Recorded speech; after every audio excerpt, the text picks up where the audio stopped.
नमस्कार, आप सभी का स्वागत है एनडीटीवी राजस्थान पर और मैं हूं आपके साथ शुभेंदु सिंह। और शुरुआत कर रहे हैं बड़ी खबर के साथ। धराली में युद्ध स्तर पर रेस्क्यू ऑपरेशन इस वक्त जारी है और लोगों को सुरक्षित स्थानों पर लगातार पहुंचाने का काम किया जा रहा है। जगह जगह पर मलबा जो पड़ा हुआ है वहां से उसको हटाया जा रहा है, जो कि टीम के लिए एक बड़ी चुनौती बना हुआ है। हालांकि जगह जगह जो मलबा बना हुआ है, रेस्क्यू टीम के लिए सबसे बड़ी परेशानी वही है और अपनों की तलाश में धराली का रुख कर रहे हैं परिजन। और साथ ही 274 लोगों को गंगोत्री समेत कई इलाकों से हर्षिल लाया गया है। 274 लोगों को गंगोत्री समेत जो है कई इलाकों से हर्षिल लाया गया। गुजरात के 131, महाराष्ट्र के 123 लोगों को लाया गया और अब सभी लोगों को देहरादून लाने की फिलहाल तैयारी की जा रही है। लेकिन मलबे में अब जिंदगी की तलाश को लेकर के ये जो तस्वीरें हैं वो सामने आ रही हैं और लगातार कोशिश रही है कि मलबे में फंसे हुए लोगों को जल्द से जल्द बाहर निकाला जा सके, उनको बाहर लाया जा सके। धराली में युद्ध स्तर पर इसके लिए रेस्क्यू ऑपरेशन किया जा रहा है। लोगों को सुरक्षित जगहों पर पहुंचाने के लिए काम किया जा रहा है। इसके लिए जो हमारी जो टीमें हैं वो लगातार लगी हुई हैं, इस काम में जुटी हुई हैं।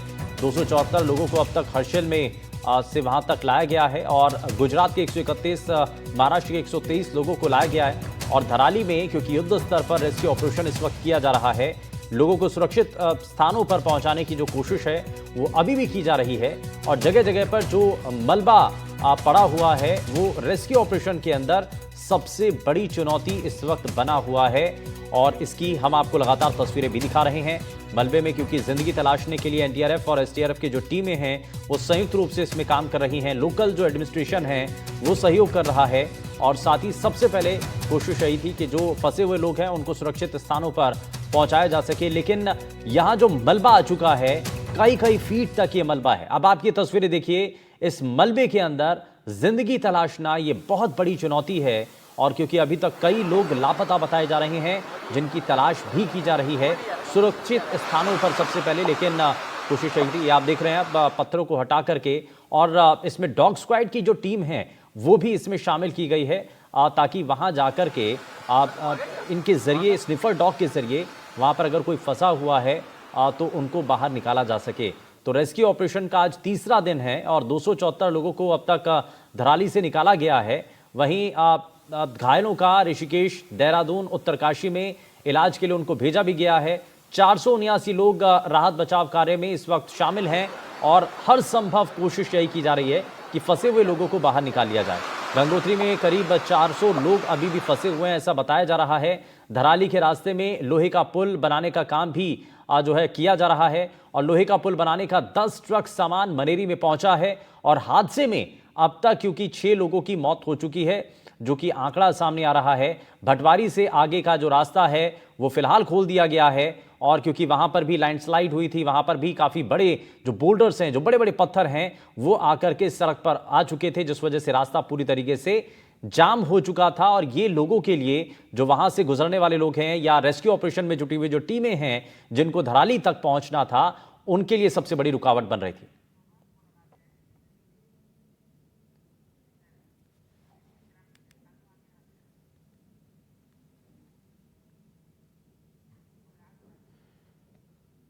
और उत्तरकाशी के भटवारी से हमारे सहयोगी रवीश की एक रिपोर्ट दिखाते हैं आपको, जिसमें वो बता रहे हैं कि प्रशासन कैसे रास्तों को खोलने में जुटा हुआ है ताकि जो टीम है वो धराली तक पहुंच सके। देखिए, एक प्राकृतिक आपदा है। कल भी मैं गया था, वहां एनडीआरएफ ने भी बहुत कोशिश की लेकिन उसके बावजूद जो है वो बना नहीं पाए। अच्छी बात यह है कि ये भटवाड़ी वाला जो रास्ता है, ये मैं आपको दिखाऊं, ये जो भटवाड़ी का रास्ता है ये आज बनकर तैयार हुआ है। तो ये एक अस्थायी तौर पर जो है इस रास्ते को बनाया गया है। ये कल तक ये रास्ता नहीं था, चूंकि थोड़ा दौड़ के आओ, यहाँ से लगातार लैंडस्लाइड हो रही है तो इसके वजह से लोगों को यहाँ से तुरंत हटाया जा रहा है। ये लैंडस्लाइड लगातार हो रही है यहाँ पे। जल्दी आओ पवन, दौड़कर। तो ये हालांकि अस्थायी रास्ता बना दिया गया है लेकिन खतरा चूंकि बना हुआ है और अच्छी बात यह है कि मौसम अच्छा है और इस मौसम के अच्छे होने से अब राहत और बचाव के काम में तेजी आई। ये पहली गाड़ी निकली है। इस तरीके से गाड़ियां निकल रही हैं, लेकिन आगे अभी और चुनौती बनी हुई है। आगे पटवाड़ी जो है उस गांव तक एक और रास्ता बह गया है, तो वहां की चुनौती अभी बनी हुई है। वे देखिए लैंडस्लाइड लगातार हो रहा है, पीछे पत्थर आ रहा है। पवन तिवारी के साथ रवि रंजन शुक्ला, एनडीटीवी इंडिया।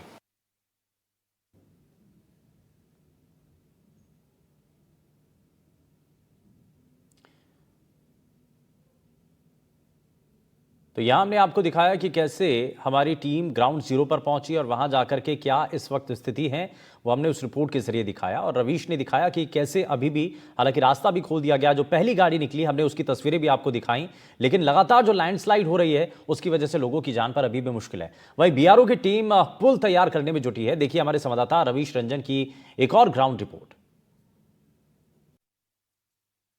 एक सबसे बड़ी बात है कि जो धराली गांव है वहां तक पहुंचने के लिए जो लोहे का पुल बह गया है, उसको शुरू करने का काम कल से शुरू होगा।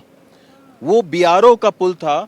मेरे साथ में बीआरओ के ही ऑफिसर हैं, नंदलाल गौड़ साहब हैं। अभी हम इनसे जानने की कोशिश करेंगे, क्योंकि उस पुल को बनाने के लिए सारे साजो सामान सब ट्रक में लोड हैं और बस वहां तक पहुंचना है।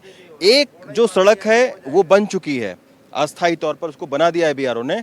आगे की एक सड़क हम आपको दिखाएंगे कि वो अभी नहीं बनी है, तो उसको हम दिखाते हैं। सबसे मेन जो रुकावट है गुलनानी तक पहुंचने का, वो ये है। अब ये इसका काम बहुत तेजी के साथ में बीआरओ कर रही है और कुछ घंटे के बाद में इसका जो काम है वो शुरू, ये अस्थायी सड़क बन जाएगी और इसके बाद में जो ट्रक है वो गुलनानी तक पहुंच जाएगा और फिर धराली के पुल का बनने का काम शुरू होगा। तो ये एक बहुत बड़ी एक राहत की बात है। नंदलाल गौड़ साहब, धराली तक आप लोग जो है वो पहुंचने के लिए, जो पुल आप ही का था, पुल वो 100 मीटर वाला? 100 मीटर का नहीं था, वो 24.75 मीटर है। हाँ। अच्छा, उस पुल तक सर पहुंचने में भी क्या दिक्कत आ रही है? बस ये हमारा क्लियर हो जाएगा तो आप पुल तक पहुंच जाएंगे आज। अच्छा, और पुल बनाने का काम सर कब से शुरू होगा? हमारा वो सामान पीछे मनेरी पहुंच गया है, ब्रिज का सामान। 6 गाड़ी लोड खड़ी हुई है। और वो जैसे ही ये खुलेगा, अभी मैं गाड़ी मंगवा रहा हूँ, पीछे खड़ी हो जाएंगी अभी। लेकिन यहाँ स्पेस नहीं, इसलिए नहीं मंगा रहा हूँ, क्योंकि फिर और ज़्यादा मतलब कंजेस्टेड हो जाएगा। तो जैसे ही वो ये ओपन होगा, वो गाड़ी चल पड़ेगी वहाँ से और हम सामान वहाँ डंप करना शुरू करेंगे। यानी 10 गाड़ी सामान आप लोगों ने पुल के लिए बना लिया? वहाँ मनेरी में खड़ी हैं गाड़ियाँ। हाँ, मनेरी जैसे ही ये होगा हम वहाँ से मंगा देंगे, क्योंकि यहाँ जगह कंजेस्टेड है, इस वजह से हम मंगा नहीं रहे। अच्छा। और मैं अभी फ़ोन ही करने जा रहा था कि गाड़ी भेजो अब, क्योंकि ये टाइम होने वाला है इसका। ये बन रहा है ना ये? हाँ जी, 80% इसका काम पूरा हो गया। हाँ हाँ हम बस। तो ये देखिए एक बहुत बड़ी रुकावट, जो कल हम पहाड़ के रास्ते से गए थे, वहां आप देखिए कि हम बीआरओ के साथ में चल रहे हैं और ये जो सड़क है इसका 80% काम हो चुका है।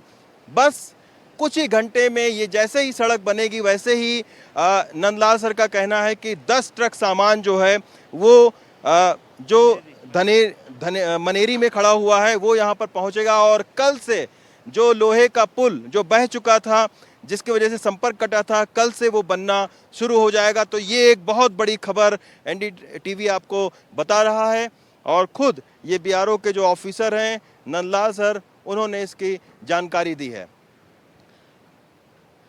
पवन तिवारी के साथ रवि रंजन शुक्ला, एनडीटीवी इंडिया। तो कैसे रास्ते में अब उस पूरे जो रुकावट आ रही थी उनको हटा करके रास्ता बनाया जा रहा है, उसकी हमने आपको रिपोर्ट दिखाई। लेकिन धराली में मलबे के नीचे जो दबा है वो अभी भी वही ही है। ना खर, ना आदमी, ना जानवर, किसी को उस मिट्टी के नीचे से निकालने का काम अब शुरू हो चुका है। साथ ही जो मलबा आसानी से हटाया जा सकता है उसे ही अब साफ किया गया है। उसमें शव मिले हैं, एक रिपोर्ट आपको दिखाते हैं।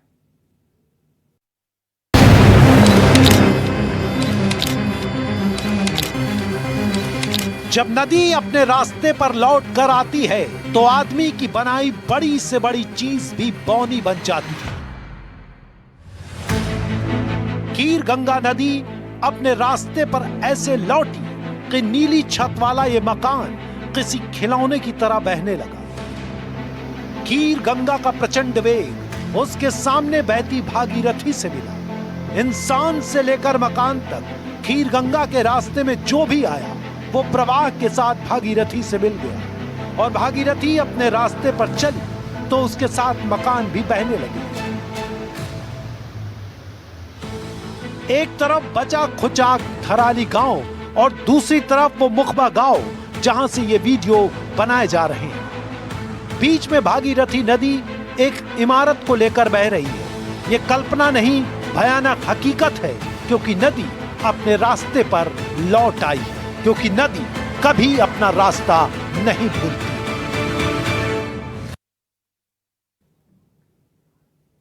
सभ्यताएं हमेशा नदियों के किनारे विकास का रास्ता तय करती हैं, लेकिन उनकी विकास यात्रा अगर नदी के रास्ते से टकराती है तो भारी तबाही के रूप में इसका नुकसान उठाना पड़ता है, क्योंकि नदी जब लौट कर आती है तब उसके रास्ते में जो भी आता है नदी अपने साथ उसको बहा ले जाती है।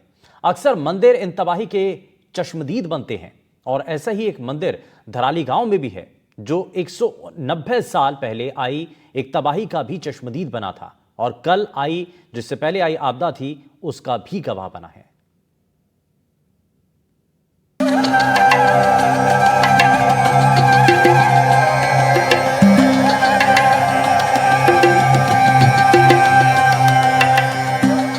उत्तरकाशी के गंगोत्री की ओर बढ़ते हुए जैसे ही आप धराली पहुंचेंगे, सड़क से बमुश्किल 50 मीटर की दूरी पर एक मंदिर दिखेगा, प्राचीन कल्प केदार मंदिर धराली। लेकिन 5 अगस्त की त्रासदी में यह मंदिर मलबे के नीचे दब गया। आप 2 तस्वीरों के जरिए इस बात को समझिए।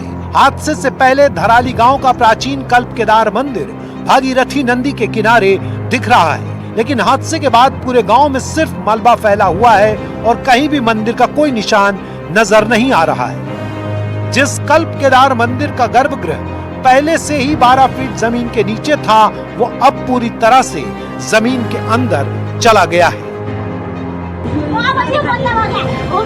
कहा जा रहा है कि 5 अगस्त को जब खीरगंगा नदी तबाही की धारा लेकर नीचे आई, तब भागीरथी नदी के तट पर मौजूद कल्प केदार मंदिर भी प्रचंड वेग की चपेट में आ गया और कुछ ही सेकंड में मंदिर की जगह लोगों को समतल पड़ा मलबा नजर आने लगा। ध्यान देने की बात है कि ऐसा पहली बार नहीं हुआ। कल्प केदार मंदिर पहले भी ऐसी ही एक त्रासदी का गवाह बना था। 1835 में भी ऐसे ही खीरगंगा नदी ने अपना रौद्र रूप दिखाया था। उस वक्त भी मंदिर समेत पूरा धराली गांव मलबे के नीचे समा गया। 1945 में जब भागीरथी नदी के किनारे स्थानीय लोगों को मंदिर का शिखर दिखा, तब यहाँ खुदाई की गई। करीब 12 फीट की खुदाई करके मंदिर के प्रवेश द्वार तक पहुँचने का रास्ता बनाया गया, लेकिन मंदिर का आधे से ज्यादा हिस्सा अभी भी जमीन के नीचे ही दबा था। माना जा रहा है कि इस मलबे की परत काफी मोटी है। ऐसे में हो सकता है कि कल्प केदार मंदिर 20 फीट तक मलबे के नीचे चला गया हो, यानी 80 साल पहले मलबे से निकालकर जो मंदिर ऊपर लाया गया था वो दोबारा जमीन के अंदर चला गया है। ऐसा माना जाता है कि धराली में कभी 240 मंदिरों का समूह था और यह पूरा क्षेत्र एक प्रसिद्ध तीर्थ स्थल के रूप में जाना जाता था। इन्हीं मंदिरों में कल्प केदार मंदिर भी शामिल है।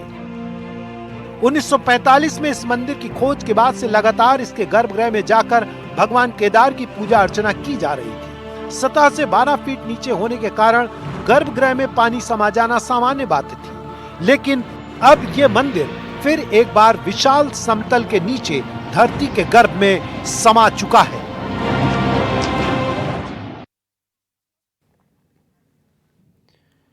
कल्प केदार मंदिर और केदारनाथ मंदिर की बनावट एक जैसी दिखाई देती है। दरअसल दोनों ही मंदिर कत्यूरी शैली पर बनाए गए हैं।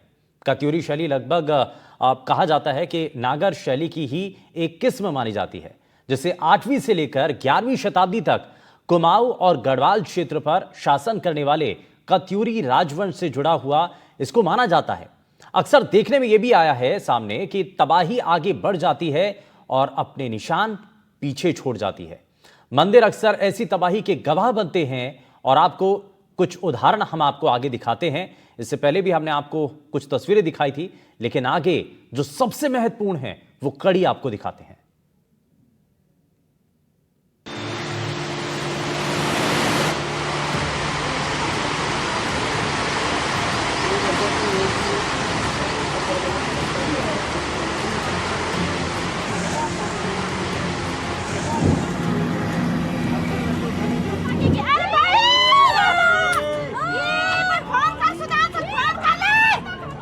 थराली की त्रासदी ने उस भयानक आपदा की याद दिला दी जिसका 12 साल पहले केदार धाम गवाह बना था।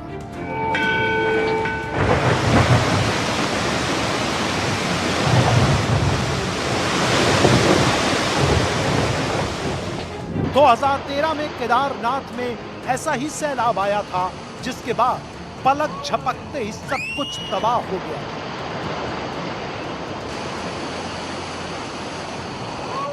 जून का महीना था, 4 धाम यात्रा चल रही थी। केदारनाथ मंदिर के आसपास बड़ी संख्या में लोग ठहरे हुए थे। 16 जून को उत्तराखंड के कई इलाकों में भारी बारिश शुरू हो गई। बारिश इतनी तेज थी कि जैसे किसी भीषण आपदा की आहट हो। केदारनाथ मंदिर के ठीक पीछे से आई जल प्रलय इतनी भयानक थी कि इसके रास्ते में जो आया तबाह हो गया।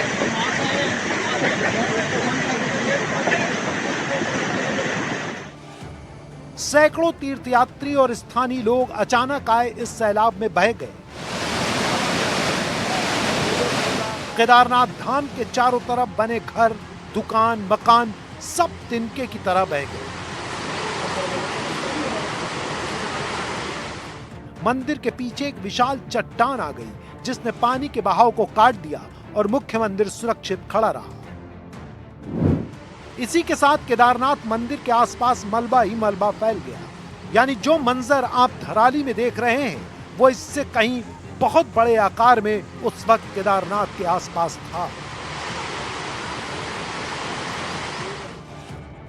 इसी तरह शिमला के शिव बावड़ी मंदिर को साल 2023 में हुई भारी बारिश और लैंडस्लाइड में नुकसान पहुंचा था। इस हादसे में 20 लोगों की जान भी गई थी। शिव बावड़ी मंदिर का इतिहास करीब 150 से 200 साल पुराना है और उसमें ऐसी त्रासदियों के कई निशान मौजूद हैं। साल 2023 में ही उत्तराखंड के जोशीमठ में भूस्खलन के कारण नरसिंह मंदिर और ज्योतिर्मठ को भारी नुकसान पहुंचा। भूस्खलन के कारण नरसिंह मंदिर की दीवारों और छत पर असर पड़ा। ज्योतिर्मठ में भी दरारें आईं और पुरानी बनावट को क्षति पहुंची। एक बार फिर मंदिर की दीवार में इंसानों की गलतियों के निशान देखने को मिले।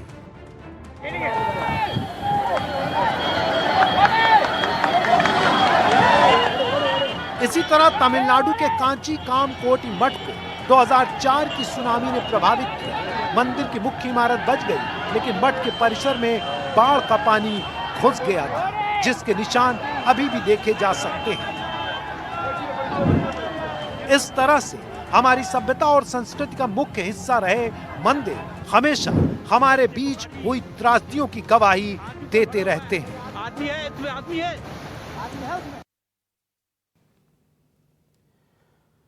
तो इन तस्वीरों को देख करके केदारनाथ के अंदर जो आपदा आई थी, उस वक्त जो त्रासदी थी, उसकी याद ये तस्वीरें दिलाती हैं। लेकिन धराली में इस वक्त रेस्क्यू ऑपरेशन के लिए जो टीमें हैं बहुत हद तक पहुंच चुकी हैं और बहुत सारे लोग जो वहां पर फंसे हुए थे उनको बाहर निकालने के जो प्रयास हैं वो लगातार किए जा रहे हैं। लेकिन सबसे बड़ी चुनौती इस वक्त यही है कि जो मलबा वहां से खीरगंगा नदी से आकर के और जिस तरीके से पूरे इलाके में फैल गया था, वहां से उस धराली गांव में उसके अंदर से जिंदगियों को तलाशना ये सबसे बड़ी चुनौती है। हालांकि एनडीआरएफ और एसडीआरएफ की टीमें लगातार इस काम में जुटी हुई हैं, हर संभव प्रयास किया जा रहा है। लेकिन रेस्क्यू ऑपरेशन का ये तीसरा दिन जब कोशिश यही है कि ज्यादा से ज्यादा तेजी से अब काम को आगे बढ़ाया जा सके। यार रुकने एक छोटे से ब्रेक के लिए आप कहीं मत जाएगा, बने रहिए एनडीटीवी राजस्थान के साथ। नमस्कार।